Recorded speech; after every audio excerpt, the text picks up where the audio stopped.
Hi guys, I want to record a small video to demonstrate how this example is solved.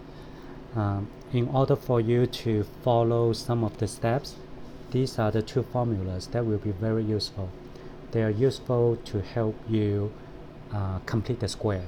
So the first one says a squared plus 2ab plus b squared equals the quantity a plus b squared. And the other one is just change this plus sign to minus sign, then this becomes minus sign. You should, if you have never done this before, you should FOIL it out this one to see if actually it is equal to that one. Should be a good exercise for you. So now I have a few questions listed here. Let's try to complete the squares for these problems. The trick is you need to identify b. Okay, the trick is you need to identify b. So now for the first one, I have 2x. Think about this as 2 times your now even though we have a, this is x, you can think of a as your first term in the binomial, b as the second term in the binomial. So if I describe this formula in words, that means first term square plus 2 times first term times the second term. Okay, let me repeat here. So first term square plus 2 times first term times second term plus second term square equals the quantity first term plus second term square. Now the reason I do that in using words is so I see my first term, right? 2 times first term. So 2 times first term. What is my second term here? Now you can imagine, because this is 2x, you can imagine this is times 1. Therefore, your second term here is your 1. b is 1. So with that, how do you complete the square?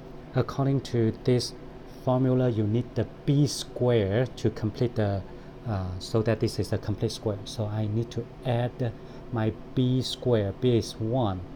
Of course, when you add one thing, you have to subtract the same term, right? And therefore, this is going to be, now, this is my perfect square. This is my perfect square according to this formula.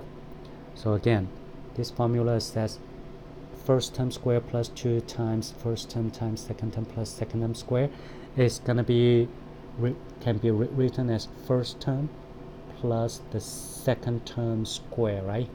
So this is how I complete the square for this guy. Let's increase the complexity a little bit here. So I'm not going to use 2. I'll use 4x. So you think about this 4x as 2 times your first term times your second term, because that's what the formula says, right? So I need to figure out the second term. Obviously, in this case, 2 times x times what is will give you 4x. It has to be 2 in this case. So therefore, I know this is going to be 2. This is going to be 2. This is going to be 2. So usually, how do you determine that? You simply use whatever coefficient you divide by 2. Because there's a 2 here, that's why you divide by 2. Then you get to your b. So once we identify the b equals 2 for the second example, you know I need to add the b square, basically the 2 square, right? So I need to add 2 square. At the same time, again, make sure you subtract the same term so that you still have the same equation. So now, according to the formula that we just mentioned, this is x plus 2 square minus the 2 square, which is 4, right? So the last one, how about I change the last one to, instead of plus, I'm going to change that to minus, okay? I'm going to change that to minus, just to look at a different variety of problems. Now, I need to use the second equation. Again, it's same. You're going to identify, hey, this 10x, how can I write it as 2x times my b term? And this has to be divide 10 by 2, which is 5, right? So that 2 times 5, you'll get the 10x. So that's my b. Therefore, I identify this is my b. b is 5. Once you identify that, you can quickly say plus your b squared, which is 5 squared, and again you need to subtract the same term so that this becomes a perfect square. It's going to be x minus 5 squared. Of course, you need to subtract 25. Okay, so if you're comfortable with completing the square, you should be able to attempt this now. Okay, one thing that I would like to emphasize is all the problems that we have, I have coefficient 1 for x squared term. Okay, so you can complete the square. Usually we do that with coefficient 1. Now let's take a look at this particular one. Something that's not nice is this is 2, not 1, right? Not 1. So therefore, let's try to make it 1. How do you make it 1? You want to factor out these 2 from these x terms. So factor 2 out of x terms. So basically, you group these 2 terms and you factor out a 2. When you factor out a 2, you have x squared left, and this becomes 4x. Notice here that you did not do anything on this 7, you just set it aside, don't even touch that.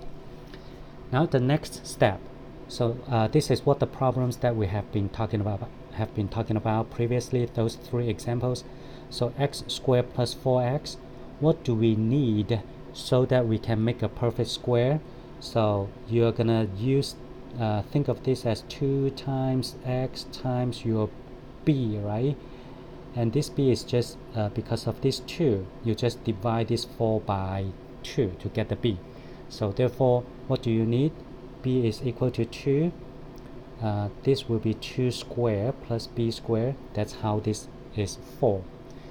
Now when you add the 4, you have to subtract. So when you add this 4, you have to subtract the 4 so that you don't change the equation, you don't change the function. So after that, you don't touch this guy. This whole, you should be treat these 3 terms as a whole because it's a perfect square. That's why I don't want to distribute these 2 to these 3 terms. You just keep that as a whole. So therefore 2 times this whole thing, this whole is coming from here, minus, okay, you need to distribute 2 to this -4. So minus 2 times -4. And then the next step, simplify this 2 times 4, you get 8, -8 plus 7, you get -1, right? That's where this comes from. Now for this whole group, this is a perfect square. This is x plus 2 squared. Again, the formula that we use is a squared plus 2ab plus b squared equals a plus b squared, the quantity of a plus b squared. So the key is to figure out the b. Here you're adding b squared, but at the end you're gonna write a plus b and then quantity square. Okay. Now what is nice about this particular result? Previously, I would like you to ask yourself, are you able to graph this function by looking at this expression? No, you probably can't. I'm not able to myself, okay? But now when I look at this guy, I know I have very clear clue what this graph looks like. Okay, I'm gonna graph that.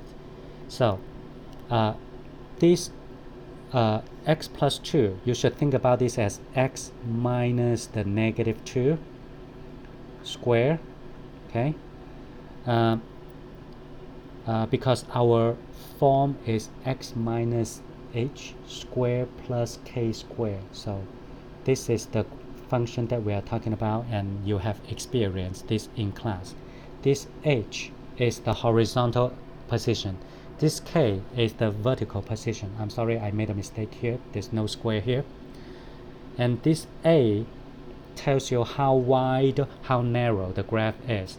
So with that, I can quickly draw a graph. I'll begin with my parent function, which is x squared, right? X squared. And this 2 tells me it should be narrower. So I'm gonna say, hey, this is my narrower function. This is 2x squared. Now I'm gonna continue to draw. This minus 2 right here tells me a shift to the left 2 units, okay, negative 2, because, and this minus 1 means shifting down 1 unit.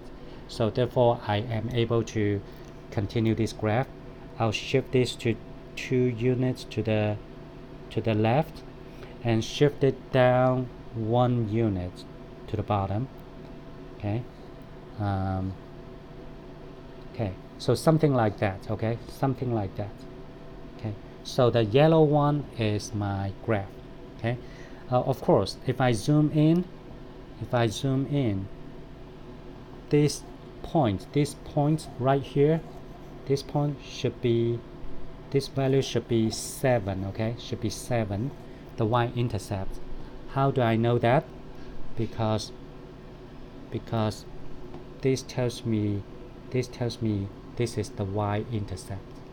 That's how I know. But that's all I want. A rough sketch. Like, is that open up? Is that pretty narrow? Actually, my graph should be a little narrower. But that's the idea.